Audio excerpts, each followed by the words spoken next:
NATO महासचिव mark रूटे का Trump पर पलटवार सामने आया है और ट्रंप ने के नेटो पर दिए बयान पर रूटे का जवाब भी आया। अमेरिका के लिए नेटो सैनिकों ने बलिदान दिया और नेटो के बारे में ट्रंप का बयान गलत है, यह रूटे ने कहा है। तो देखिए, नेटो पर भड़के ट्रंप और रूटे का करारा पलटवार भी सामने आया। रूटे को आप सुन रहे थे। मार्क रूटे ने ट्रंप को याद दिलाया कि नेटो का बलिदान क्या रहा है अमेरिका के लिए, और नीदरलैंड्स, डेनमार्क जैसे देशों का बलिदान भी उनको याद दिलाया। नेटो सहयोगियों ने अमेरिका के लिए जान गंवाई है। रूटे ने ट्रंप के मुंह पर यह बात बोली है और अमेरिका कभी अकेला नहीं होगा, नेटो हमेशा साथ है, वो आश्वस्त भी कर रहे हैं। ट्रंप के नेतृत्व में नेटो पहले से ज्यादा मजबूत हुआ है। जी हां, नेटो चीफ ने ऐसा क्यों कहा?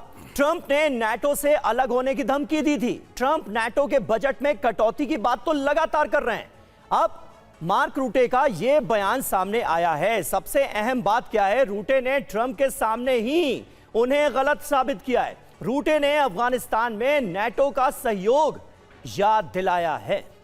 और अमेरिका के बिना नेटो की हालत क्या है, जरा इस पर भी देखिए। नेटो का अस्तित्व अमेरिका के बिना मुमकिन नहीं है। नेटो की ताकत अमेरिका पर निर्भर है और नेटो का बड़ा सैन्य खर्चा अमेरिका ही उठाता। परमाणु सुरक्षा, सैटेलाइट हथियारों में यूएस की अहम भूमिका रही है।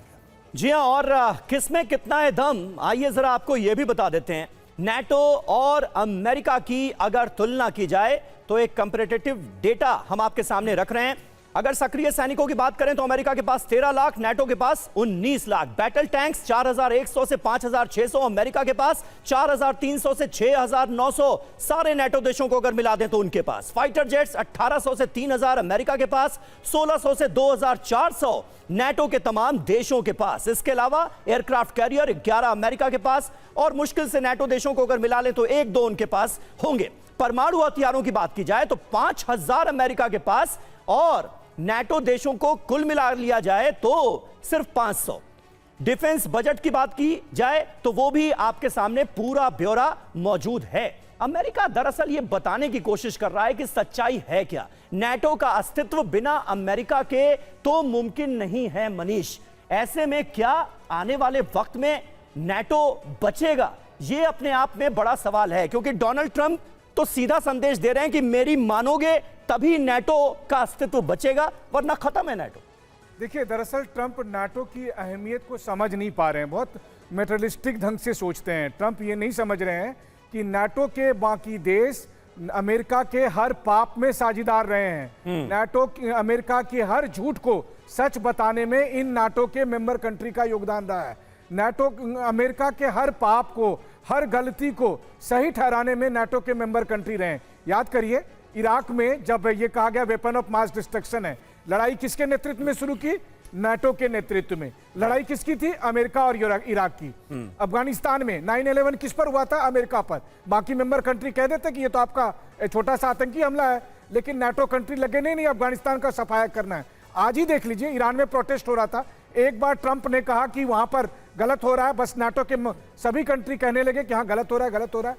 बात सीधी सी है कि अमेरिका के पास मिलिट्री पावर है, लेकिन उस मिलिट्री पावर को गुंडागर्दी के बजाय डेमोक्रेसी के रक्षक के तौर पर प्रेजेंट करने में नाटो का बड़ा योगदान है, पहली बात। दूसरी बात, जिस दूसरे विश्व युद्ध की बार बार डोनाल्ड ट्रंप दुहाई देते हैं, उसमें अमेरिका से ज्यादा बलिदान यूरोपीय देशों ने दिया है, सोवियत यूनियन ने दिया है, तब जाकर जर्मनी को हराया गया था। वरना ट्रंप के दादा, ट्रंप की दादी और ट्रंप के पिताजी जर्मन भाषा बोलते थे। तो असली जर्मन तो यही लोग हैं जिन्हें आप जर्मन भाषा से और जर्मनी के उस इतिहास से नफरत है।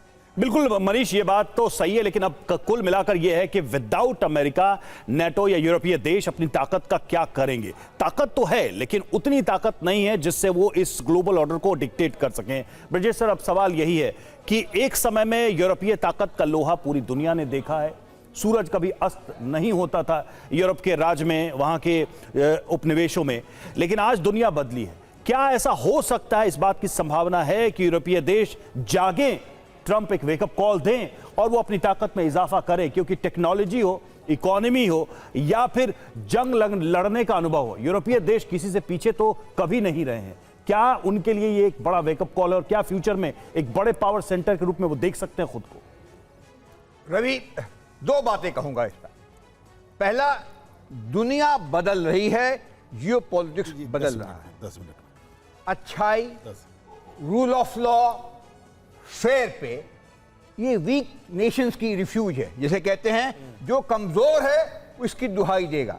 हमने देखा रशिया ने क्या किया, हम देख रहे हैं चाइना क्या करता चाइना सी के अंदर, और अभी बिग डैडी अमेरिका।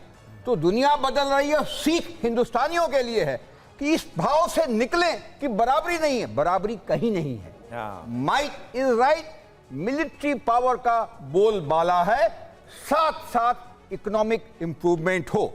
जो आपने सवाल पूछा यूरोप के बारे में, यूरोप के अच्छे दिन गुम हो गए हैं। पिछले 90 सालों ने उसने बहुत मस्ती की है। वो कैसे? उसकी सिक्योरिटी नेटो के साथ में थी, जिसका पूरा अंडरराइटिंग अमेरिका करता रहा, या बेसेस हो, या फाइनेंसेस हो, या डिफेंस एक्सपेंडिचर हो। दूसरी चीज, पूरी जो उसकी रिक्वायरमेंट रही है ईंधन की और गैस की, वो चीप रशियन ऑयल से आती रही है। और तीसरी बात, जितनी मैन्युफैक्चरिंग गुड्स रहा है सस्ता चीन से आता रहा है।